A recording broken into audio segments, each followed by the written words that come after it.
এ আমার বাবা, শিবচর মাদারীপুরের ঘটনা। একজন বৃদ্ধ বাবা, শ্রমিক মানুষ, অসহায়, যেই বাবা তিলে তিলে সন্তানকে মানুষ করে বড় করেছে। রাতের বেলায় সন্তান যে কোনো কারণবশত হয়তো একটু গোসা করছে, একটু রাগ করছে, ওই বাবারে কোদাল দিয়া কোবায় রাতের বেলায় সন্তান বাবাকে একেবারে হত্যা করে ফেলেছে। গত রাতের ঘটনা। শুধু হত্যা করেছে তা না, ওই সন্তান বাবার লাশের পাশে বইসা তারপরে সিগারেট খাইতেছিল। জাতীয় দৈনিকের খবর দেখলাম, সিগারেট খায়, বাবারে হত্যা করে। কত বড় অপরাধী সন্তান! মা বাবার হক আদায় করে না, অথচ এই মা, এই বাবা এই সন্তানের জন্য মাথার ঘাম পায়ে ফেলেছে, রোদ্রে পুড়েছে, বৃষ্টিতে ভিজেছে। একজন বাবা কত কষ্ট করে, সারাদিন ব্যবসা করে, সারাদিন কাজ করে, মাঠে ঘাটে খাটে, তারপরও দেখবেন সন্তানের জন্য খাবার নিয়ে বাসায় যায়। এই আমার বাবা, কয়েক বছর আগের ঘটনা। পঙ্গু হাসপাতাল, আমাদের ঢাকা শহরের শ্যামলীর পঙ্গু হাসপাতালে আমি এক অসুস্থ রোগীর দেখতে গেলাম। ওখানে গিয়া দেখি এক বাবা, পাও একটা নাই, ওই যে একটা লাঠি দিয়া ভর দিয়া এরপরে খোঁড়ায়া খোঁড়ায়া চলতেছে। এই অবস্থায় দেখি তার কোলে একটা 5-6 বছরের বাচ্চা। এত বড় একটা বাচ্চারে কোলে নিয়ে বাবা হাঁটতে পারে না, কিন্তু বাবার দেখলাম দাড়ি, মাথায় দেখলাম টুপি। আমার দৃশ্যটা দেখে দেখি ঘামায়া গেছে। একজন ল্যাংড়া মানুষ কিভাবে তার সন্তানরে কোলে নিয়ে হাঁটতেছে। কাছে গিয়ে জিজ্ঞাসা করলাম, ভাই এটা কে? কয় এটা আমার সন্তান। তাহলে আপনি কেন সন্তানরা এইভাবে কোলে নিয়েছেন? আর মা কোথায়? কয় হুজুর, আমি একজন রিক্সার শ্রমিক ছিলাম, রিক্সা চালাইতাম, আমি অ্যাক্সিডেন্টে আমার পাটা ভেঙে যায়, আমি চিকিৎসার জন্য এখানে আসি, আমার বিবিও আমার ঘরে এখন আর নাই, এই সন্তানটা নিয়ে আমি থাকি, আমি বাবাই ওরে আদর করি, আমি বাবাই ওরে লালন পালন করি। এ আমার বাবা, একজন বাবা সন্তানের মায়া ভুলতে পারে না। প্রতিবন্ধী হওয়ার পরেও ওই সন্তানটারে বুকে নিয়ে বাবা চলতে চায়, আগলায়া রাখতে চায়। ওই বাবার গায়ে যারা আঘাত করে, ওই বাবারে যারা কষ্ট দেয়, ওই মারে যারা কষ্ট দেয়, তাদের মতো নিমুখ আর আমার জমিনে কেউ হতে পারে না। ওই আল্লাহ তাআলা কোরআনে বলে, ইন্নাল্লাহা ইউহিব্বুত তাওয়াবিনা ওয়া ইউহিব্বুল মুতাতাহহিরিন। নিশ্চয় আল্লাহ তাআলা তওবাকারীকে ভালোবাসে এবং পবিত্রতা হাসিলকারীকে ভালোবাসে। যে সবসময় পাক সাফ থাকে, ওযু অবস্থায় থাকে, পবিত্র অবস্থায় থাকে, ওই মানুষটারে আল্লাহ ভালোবাসেন, পছন্দ করেন। এবং যেই মানুষটা তওবা করে, ওই মানুষটারে আল্লাহ ভালোবাসে। সুবহানাল্লাহ। ইন্নাল্লাহা ইউহিব্বুত তাওয়াবিনা ওয়া ইউহিব্বুল মুতাতাহহিরিন। এই জন্য আমরা তওবাও করব, পাক পবিত্র থাকবো। জোরে কোন সুবহানাল্লাহ। রাজি আছেন না ইনশাআল্লাহ? আমার নবীজি কখনো হদস অবস্থায় থাকতেন না। বিশ্ব নবী, মানবতার নবী, দুজাহানের নবী, এক সফরে রাস্তার ভিতরে, মরুভূমির ভিতরে এক জায়গায় জরুরত সারলেন। বিশ্ব নবী জরুরত সারলেই সাথে সাথে ওযু বানাইতেন। ওযুর পানিটা একটু দূরে আছে, নবীজি বের হলেন, বের হয়ে সাথে সাথে নবীজি তায়াম্মুম করলেন। একটু দূরেই পানি দেখা যায়, কুয়া আছে আর কি, যেখানে গিয়া কুয়ার পানি দিয়া ওযু করা যায়। আপনারা বলেন, পানি থাকলে কি তায়াম্মুম করা যায় নাকি? তায়াম্মুম তো হলো পানি নাই, তখন কি করতে হবে? তায়াম্মুম করতে হবে। এক সাহাবী বলেন, ইয়া রাসূলুল্লাহ, ওই যে পানি দেখা যায়, এখন তায়াম্মুম কেন করেন? এই তায়াম্মুম তো হবে না, পানি থাকা অবস্থায় কিসের তায়াম্মুম? সাহাবীর প্রশ্ন শুনি না, বিশ্বনবীর চোখ দিয়া পানি বের হয়ে যায়।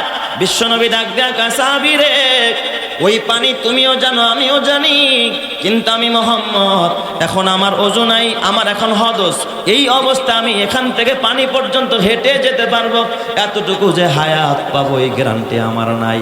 আমার মরণটা যেন নাপাক অবস্থায় না হয়, এই জন্য আমি পানি পর্যন্ত যাওয়া পর্যন্ত তায়াম্মুম করে নিলাম। পানির কাছে গিয়া তারপরে আমি ওযু বানায় নিব। চিৎকার মেরে কন্না আল্লাহু আকবার। রাসূলে খোদা কি गुलामी में क्या है, जरा तुम गुलामी में आकर तो देखो, गुलामी ये है बादशाही से बेहतर, इधर आओ किस्मत जगा कर तो देखो। हबीबे खुदा की गुलामों की आगे सारे ताजदारा बेखम हो रहे हैं, उसी ताजदर की हकीकत ही क्या है, तुम उनकी गुलामी में आकर तू देखो। रसूल खुदा की गुलामी में क्या है, ज़रा तुम गुलामी में आकर तू देखो। फजीलत बड़ी है दरे मुस्तफ़ा की, बरसती है उसी दर पे रहमत खुदा की। यहाँ कैफ़े मस्ती का आलम हो कारी, दिलों में तसव्वुर जमा कर तू देखो। रसूल खुदा की गुलामी में क्या है, ज़रा तुम गुलामी में आकर तू देखो। আল্লাহ তুমি ওই রাসূলের দিদার নসিব করো, তোমার দিদার নসিব করো। জোরে কান আমিন, আরো জোরে বলেন আমিন। এই জন্য আল্লাহ তাআলা বলে ইন্নাল্লাহা ইউহিব্বুত তাওয়াবিন, আল্লাহ তওবাকারীকে ভালোবাসেন। আল্লাহর নবী বলেন আত্তাইবু হাবিবুল্লাহ, তওবাকারী আল্লাহর বন্ধু। সুবহানাল্লাহ জোরে কোন সবাই। এ আমার বাবা, 5 নম্বরের ফায়দা, 5 নম্বরের লাভ হবে যদি আপনি তওবা করতে পারেন। এই দুনিয়ার মধ্যে যদি তওবা করতে পারেন, এ আমার বাবা 5 নম্বরের লাভ। আমার আল্লাহ রাব্বুল আলামিন আপনি যত গুনাহ করেছেন সব গুনাহকে আল্লাহ তাআলা নেকি দিয়া আল্লাহ তাআলা পরিবর্তন করে আমলনামার মধ্যে নেকি উঠায়া দিবে। জোরে কোন সুবহানাল্লাহ। আল্লাহ সব সাইয়্যাতকে পরিবর্তন করে আল্লাহ তাআলা নেকি দিয়া দিবে। জোরে কোন আল্লাহু আকবার। এই ওয়াদা করেছেন কে? আল্লাহ। এই জন্য বেশি বেশি তওবা করবেন, সফলতা পেয়ে যাবেন। রাজি আছেন তো ইনশাআল্লাহ? এটা গেল 2 নম্বরের ঠিকানা। 1 নম্বরের ঠিকানা যেন কি ছিল? নামাজ, খুশু খুজুর নামাজ। 2 নম্বরের সফলতার ঠিকানা কি?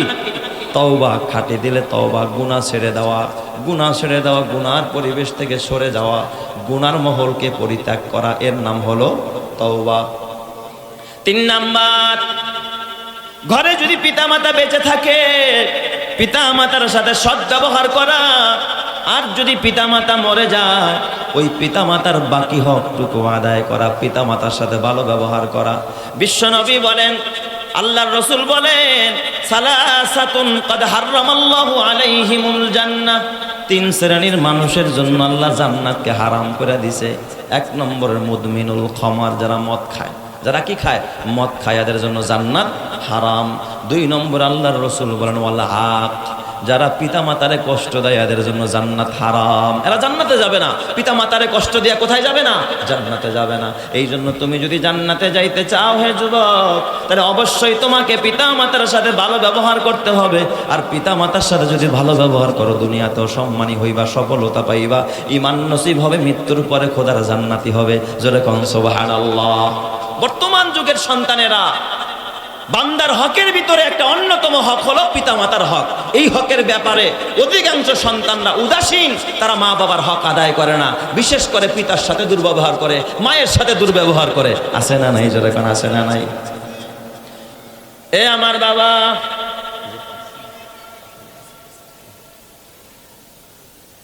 আপনারা তো জানেন না, পিতামাতার কষ্ট দিয়া ঘরে শান্তি পাইবা না। অনেকে আছে মা বাবার গ্রামে ফালায়া নিজে বিবি নিয়ে শহরে আরামে থাকে। জরুরতে যদি থাকেন, মা বাবা যদি অনুমতি দেয় সেটা ভিন্ন কথা, কিন্তু মা বাবা সহ্য হয় না।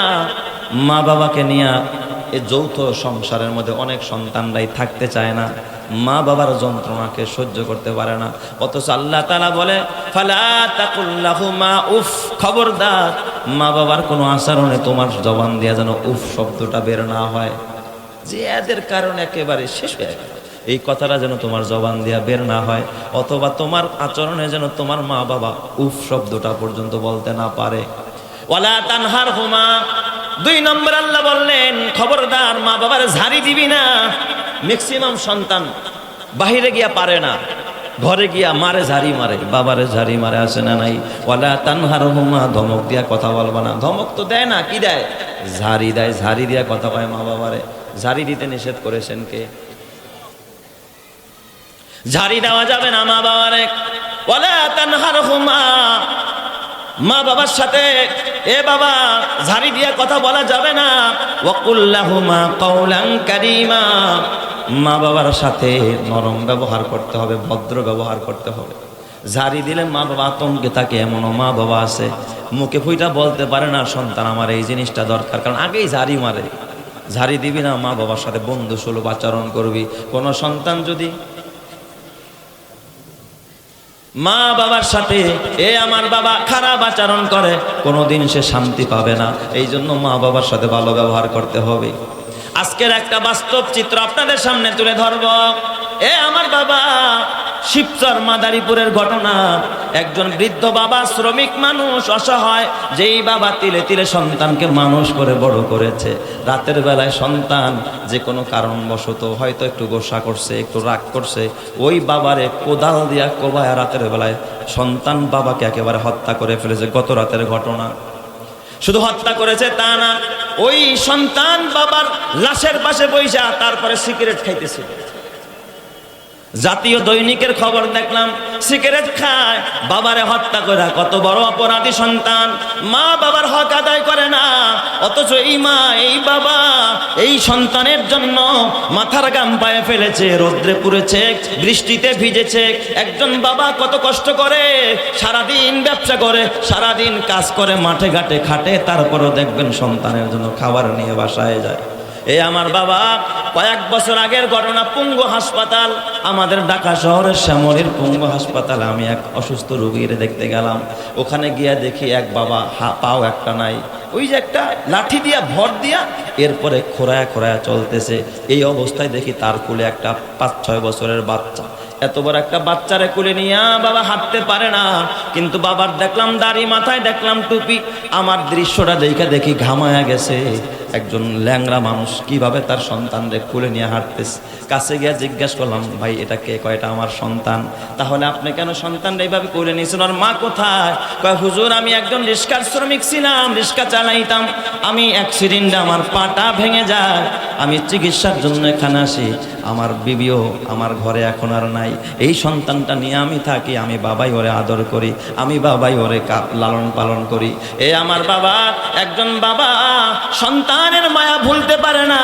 প্রতিবন্ধী হওয়ার পরেও ওই সন্তানটারে বুকে নিয়ে বাবা চলতে চায়, আগলায়া রাখতে চায়। ওই বাবার গায়ে যারা আঘাত করে, ওই বাবারে যারা কষ্ট দেয়, ওই মারে যারা কষ্ট দেয়, তাদের মতো নিমুখ আর আমার জমিনে কেউ হতে পারে না।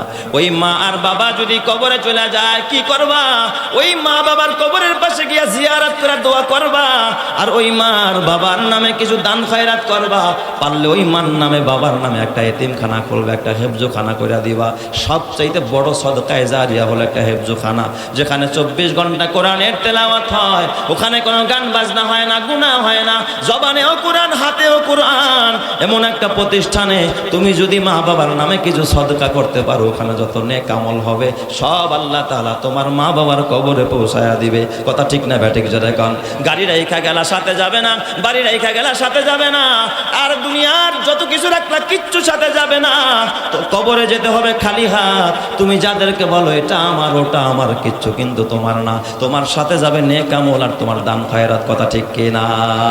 এই দুনিয়াতে তুমি যতই করো আমার আমার, চোখ বুঝেই দেখো লাগবে তোমার শুধু যে আধার।